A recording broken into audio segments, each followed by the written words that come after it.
અમદાવાદ શહેરમાં કફ સિરપના સસ્તા નશાનું વેચાણ વધ્યું છે। તેવામાં શહેર એસઓજી દ્વારા ફરી એક વખત કફ સિરપનો જથ્થો ઝડપાયો છે। અમદાવાદ એસઓજીએ દાણીલીમડા વિસ્તારથી 1,44,000 કિંમતની 900 બોટલો કબજે કરી શિવશંકર કેવટ નામના આરોપીની ધરપકડ કરવામાં આવી। આરોપી પોતાની રિક્ષામાં ગેરકાયદે કોડીન ફોસ્ફેટ ધરાવતી કફ સિરપની બોટલના જથ્થો લઈને જઈ રહ્યો હતો અને તે જ સમયે પોલીસે તેને ઝડપી પાડ્યો હતો। ઝડપાયેલા 900 કફ સિરપ આરોપી એક ગોડાઉનમાંથી લઈને આવ્યો હોવાની પણ હકીકત મળતા પોલીસે તે ગોડાઉનની પણ તપાસ શરૂ કરી છે।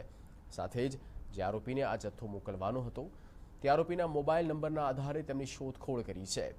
પોલીસ તપાસમાં સામે આવ્યું છે કે આરોપી પોતે પણ નશા માટે કફ સિરપનો ઉપયોગ કરતો હતો।